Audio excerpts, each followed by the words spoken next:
The unsettling dream consumed the father's mind like an unquenchable fire. One fateful night, he found himself transported back to when his son was just 11 years old. In the dream, the father came from the future, desperately urging his son to remember his words, never start drinking. He explained through tears and trembling words that drinking would only fuel the flames of his future depression, leading to an untimely and tragic end.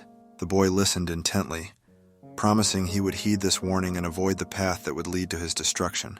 When the father awoke, the dream's vividness struck him like a tidal wave, leaving him gasping in overwhelming sorrow. The image of his dead son and his desperate plea from the past lingered in his thoughts.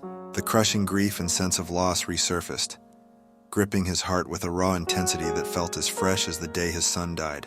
He sobbed uncontrollably, each tear an echo of the past pain, so much that he induced an asthma attack, leaving him on the edge of suffocation.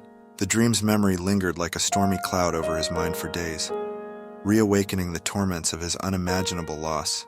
A week later, the father's thoughts were still haunted by the dream. He sat in his newly purchased pre-owned Cadillac, trying to find solace in its glossy, comforting confines. The vehicle smelled of leather and potential new beginnings, but something eerie caught his attention. The clock and calendar settings were off. Not just off, but disturbingly wrong. The year was set to 2003. A baffling error for a 2008 model. More bizarrely, the calendar seemed to be counting backward on its own, winding back the days as if resisting the natural progression of time. His son would have been around 11 in 2003. A chilling coincidence that made the father's spine tingle.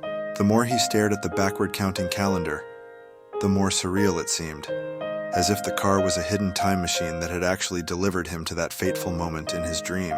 He couldn't shake the feeling that his dream wasn't just a figment of his grieving mind, but perhaps a time travel encounter, or a distorted reality. This eerie occurrence blurred the lines between the dream world and his waking life, leaving him to endlessly ponder if the Cadillac held the key to a time travel experience. In the weeks that followed, the father wrestled with the uncanny dream and the inexplicable time anomaly in his car.